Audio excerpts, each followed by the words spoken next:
आपण पाहतोय निवडणुकीचा रणसंग्राम ओपिनियन पोल झी 24 तासचा। खरं तर लोकसभा निवडणुकीचा रणसंग्राम अगदी जवळ आलाय। सत्ताधारी आणि विरोधकांनी निवडणुकीसाठी आता कंबर कसली आहे। पंतप्रधान नरेंद्र मोदी विजयाची हॅट्रिक साधणार की जनता इंडिया आघाडीला साथ देणार। लोकसभेचा हा रणसंग्राम कोण जिंकणार यावरून सध्या राजकीय वर्तुळात जोरदार चर्चा रंगतीये। झी मीडिया आणि मॅट्रिजनं याच निवडणुकीचा ओपिनियन पोल केलेला आहे आणि त्याची आकडेवारी मागच्या तासाभरापासून आपण बघतोय आणि त्यावरती आपण सविस्तर चर्चा देखील करतोय। दक्षिण भारतानंतर आता आकडेवारी हाती आलेली आहे ती पश्चिम बंगाल संदर्भातली। हे मालकी पश्चिम बंगालमध्ये काय कौल लोकांनी दिलेला आहे, नेमका कुणाला कौल दिला हे पाहूया। पश्चिम बंगालमध्ये एनडीएला 17 जागांचा अंदाज आहे, तर तृणमूल काँग्रेसच्या खात्यात 24 जागांचा अंदाज आहे। तृणमूल स्वबळावर लढणारे पश्चिम बंगालमध्ये, तर इंडिया आघाडीला केवळ 1 जागा मिळण्याची शक्यता आहे। झी मीडिया आणि मॅट्रिक्सचा आपण ओपिनियन पोल पाहतो आहोत। पश्चिम बंगालमधली ही आकडेवारी आपण पाहतो आहोत। तृणमूल काँग्रेसच्या खात्यात 24 जागांचा अंदाज आहे, तर एनडीएला 17 जागा मिळू शकतात असा अंदाज आहे। इंडिया आघाडीला मात्र केवळ 1 जागा मिळेल अशी शक्यता या ओपिनियन पोलमध्ये वर्तवण्यात आलेली आहे। पाहूया आपण संपूर्ण आकडेवारी।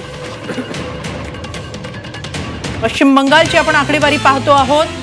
इथं 2019 मध्ये एनडीएला 18 जागा मिळाल्या होत्या। एका जागेची घट 2024 मध्ये होताना दिसते एकूण 42 जागांपैकी।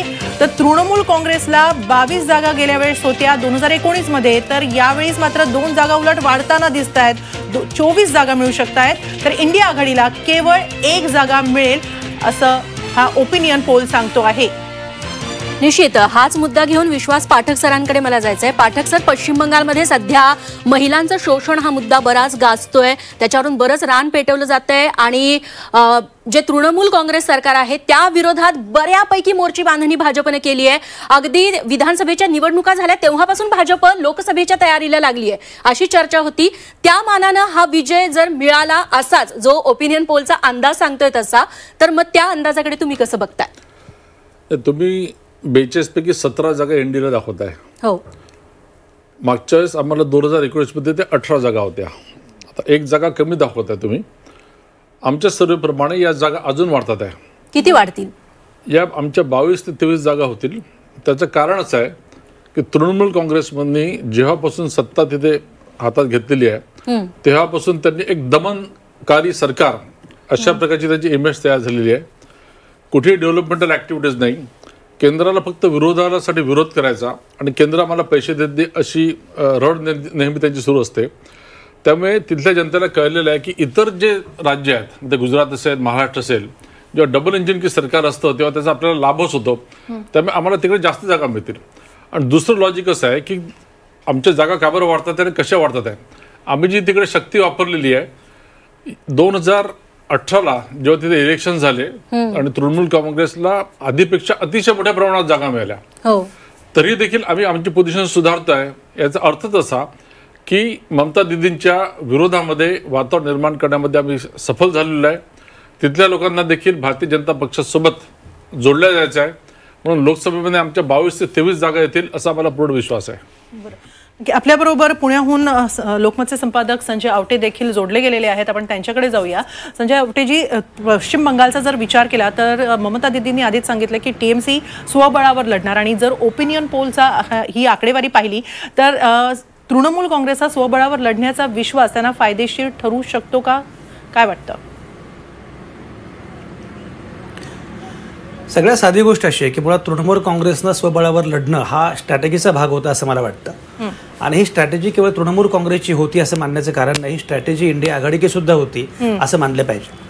कारण शेवटी असं आहे की पश्चिम बंगालमध्ये तृणमूल काँग्रेस, ममता बॅनर्जी यांच्या अनुषंगानं काही लोकांचं मत आहे।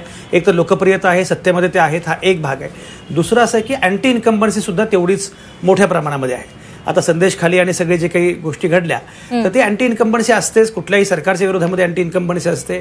ममता बॅनर्जी हे अतिशय कणखर नेत्या मानल्या जातात, त्यामुळे त्यांच्या विरोधामध्ये मोठी अँटी इन्कम्बन्सी आहे आणि ती स्वाभाविक आहे। आता याच्यामध्ये ही जर अँटी इन्कम्बन्सी असेल तर तिथे साधी गोष्ट अशी आहे की ममता बॅनर्जी यांची मतं आणि ममता बॅनर्जी यांच्या विरोधकांची मतं जर इंडिया आघाडी आणि ममता बॅनर्जी यांचे हे एकत्र असले असते, इंडिया आघाडीमध्ये ममता बॅनर्जी सहभागी झाल्या असत्या तर उलटपक्षी त्याचा फायदा भाजपला झाला असता, कारण ममता बॅनर्जी विरोधकांची सगळी मतं ही भाजपला मिळाली असती।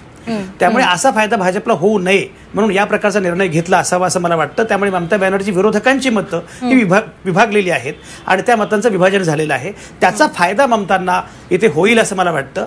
आणि जर हा फायदा झाला, ममतांना त्यांचं एखादं सीट वाढलं तरी आश्चर्य वाटू नये, हा एक मुद्दा आहे. आणि ज्याप्रमाणे ममता बॅनर्जी यांच्याविषयी अँटी इन्कम्बन्सी आहे, तेवढंच एक माझ्या लक्षात आलेलं आहे की या निवडणुकीमध्ये राष्ट्रीय स्तरावरच्या मुद्द्यांसोबतच प्रादेशिक मुद्दे सुद्धा तेवढेच महत्त्वाचे आहेत.